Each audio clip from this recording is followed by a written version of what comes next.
আগের ভিডিওটা যেখান থেকে শেষ করেছিলাম এই ভিডিওটা সেখান থেকেই শুরু করলাম। হ্যালো ভিউয়ার্স, আসসালামু আলাইকুম। কেমন আছেন সবাই? আশা করি আল্লাহর রহমতে সবাই ভালো আছেন।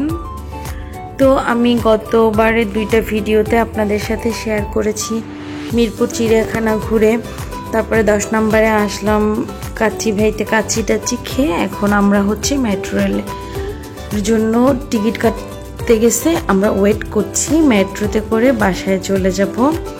এটা যদিও আমার মেট্রোতে ভ্রমণ করার প্রথম অভিজ্ঞতা না, তবে এটা শেয়ার করার কারণ হচ্ছে আজ কোনো ভিড় নেই। এখন ঈদের ছুটি চলছে, এবছর তো ঈদে বেশ অনেক দিন ছুটি হয়েছে, গভর্নমেন্ট ছুটি প্রায় 8-9 দিনের মতো ছিল বোধহয়। তো ঢাকা শহর তো মোটামুটি রাস্তাঘাট ফাঁকা। এখন স্টেশনে এসে দেখি মেট্রো স্টেশনটাও ফাঁকা। এর আগে আমি আরও 2-1 বার মেট্রোতে চলার আমার সুযোগ হয়েছে। ওটাতে প্রচুর ভিড় ছিল, অনেক লোকজন, গরম, যা তা অবস্থা। তো কার্ড পাঞ্চ করে হচ্ছে ভিতরে যেতে হয়, সেটাই করলাম। এই যে মেট্রো রেলের কার্ড আপনাদের সাথে জাস্ট একটু শেয়ার করে দিলাম।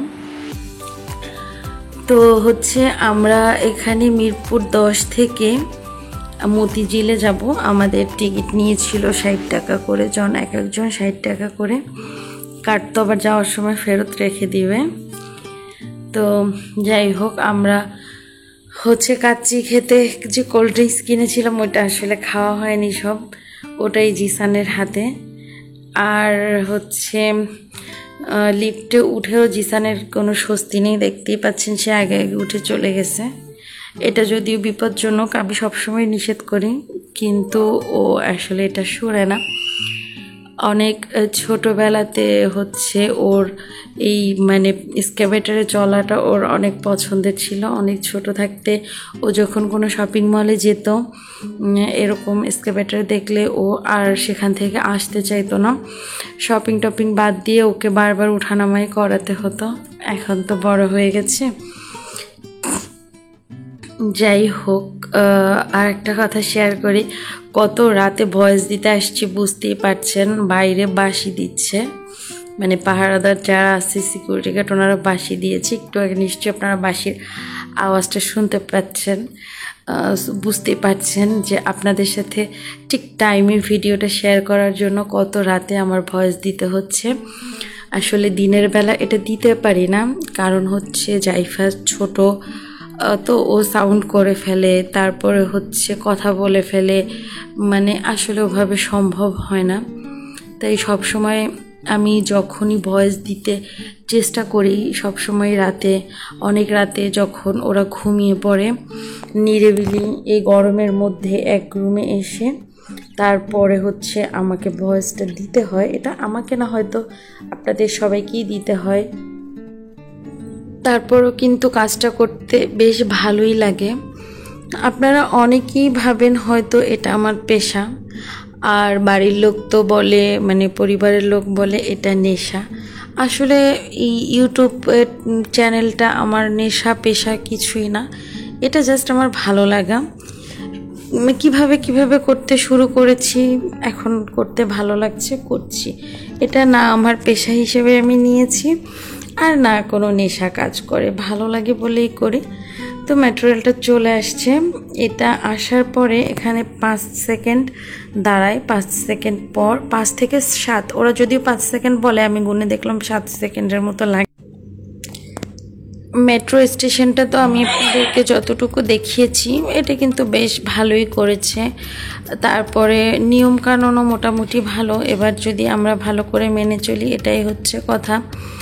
তো একটা হলুদ দাগ আছে, আপনারা যারা গিয়েছেন তারা হয়তো জানেন, ওটার মধ্যে ঢুকতে দেয় না কিছু, ওখানে কিছু লোক আছে দেখলাম বেশ ভালো অ্যাক্টিভলি আর কি জিনিসগুলো ফলো করে। এবারে সিরিয়াল মেনটেন করে উঠতে হয়।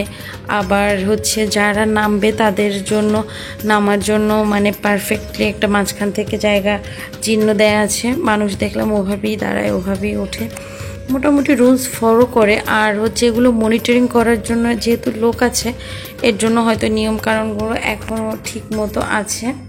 তো আমি একটু পুরো ঢাকার ভিউটা আপনাদেরকে দেখানোর ট্রাই করছি। বেশ ভালো লাগে মেট্রোতে। আমার দুইটা জিনিস ভালো লেগেছে, সেটা হচ্ছে এটা মানে খুব দ্রুতগামী, যদিও প্রায় 2 থেকে 3 মিনিট অন্তর অন্তর এক একটা স্টেশনে দাঁড়ায়, তবে এটা মানে খুব দ্রুত। 2 থেকে 3 মিনিটে মনে করেন অনেক দূর এক একটা স্টেশনে যেহেতু দাঁড়ায়, বুঝতেই পারছেন। তো দ্রুতগামী এক, আর দ্বিতীয় হচ্ছে যে পুরো ঢাকা শহরের ভিউটা কিন্তু দেখা যায় একদম। মনে করেন যে শাহবাগ হয়ে ওখান থেকে আসে, তো ঢাকা ইউনিভার্সিটি এলাকাটা বেশ সব মিলিয়ে ভালোই লাগে। খারাপ লাগে যেটা, এবার হয়তো বা যেহেতু গভর্নমেন্ট ছুটি চলছে, এটার জন্য ওই সমস্যাটা হয়নি। এখানে প্রচুর ভিড় হয়, বিশেষ করে টিকিটের জন্য। টিকিট লাইনটা ভীষণ বড় হয়, আর ওখানে একটা ভীষণ গ্যাদারিং হয়। আমি আগে যখনই উঠেছি আমার অভিজ্ঞতাটা বাজে ছিল, আমি কিন্তু আপনাদের সাথে শেয়ারও করিনি। বাট এবার একটু ফাঁকা ছিল, অত গরমও ছিল না, এটার জন্য জাস্ট মানে ক্যামেরা বন্দি করা আর কি।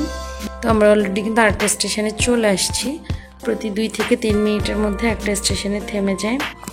তো দেখতে পাচ্ছেন লোকজন কিন্তু সিরিয়াল মেনটেন করেই নামছে, আবার ঠিকঠাক সিরিয়াল মেনটেন করে উঠছে। এটাও একটা ভালো দিক বলতে পারেন। আর ট্রেনের ভিতরটাও বেশ পরিষ্কার পরিচ্ছন্ন গোছানো ছিল। পুরো